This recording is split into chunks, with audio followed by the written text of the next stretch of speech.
back in June, but some are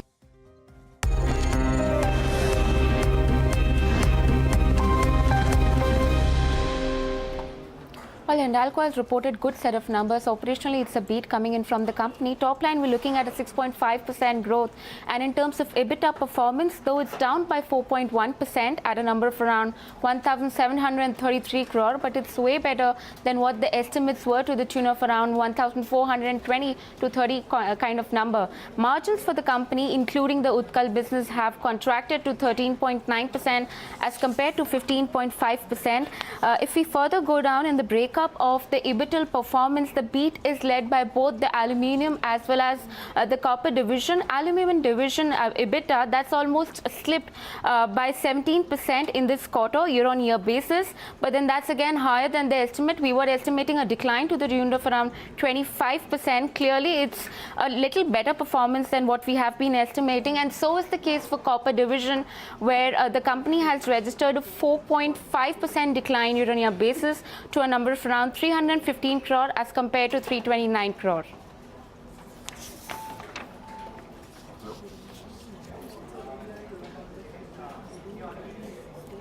Do we have Vikas on the phone line right now with us, joining us to take us forward to the earnings? Okay, Vikas, in that case, the first question that I have for you is, do you see a beat coming in more so from the aluminium division? And if so, then what are the factors which go behind this exceptional set of number? So basically, the beat is exactly from the aluminium division, because copper production has been lower this quarter. If you look at the total copper sales of 89 KT is at the quarter-on-quarter basis. Last quarter it was 99 KT, and last year was 108 KT. So copper was not a surprise. The surprise came from aluminium division, which primarily looks that the alumina realization wouldn't have come down so drastically for Hindalco, which people would have been expecting. All right, and what do you make out of the Utkal division numbers? I do understand that we don't, the Hindalco doesn't report it separately, but going by the combined entity, we were expecting a number of around 400 and 425 crore. How is your understanding on the same?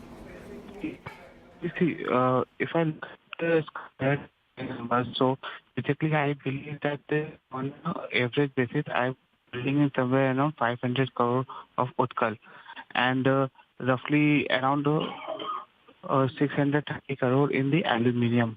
So it primarily looks that the Utkal must have been in this thing.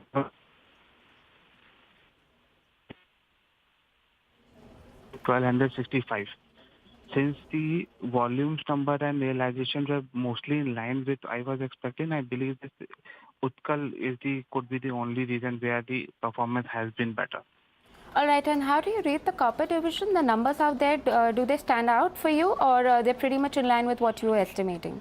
Actually, copper division are a little bit disappointment because of the lower volume. So basically, if you see that only last quarter they have done 99 KT, and we thought that the one-off maintenance shutdowns have been behind the company. So they would have been doing somewhere around at least 95 to 100 KT, but it was 89 KT. So there was a slight miss in terms of copper EBITDA because of the same. All right, anything that stands out in the results for you? So in standalone result, overall the aluminium division was a positive surprise, but we have to just look from, if you look at the press, you have to just look from the Novelis performance. Right now in this model, which is where the majority of the EBITDA is coming from, and it is very clear that the growth in the Hindalco is constrained by their capacity constraint and not from the demand side. Though we believe we have to be a bit cautious on the automotive demand, Brexit impact on the Europe shipment. Overall, the strong cash flows will continue to help Hindalco to deleverage its balance sheet after a brief pause due to LRS acquisition. All right, Vikas, we'll leave it at that. Thank you so much for your time, and thank you for watching Bloomberg Quint.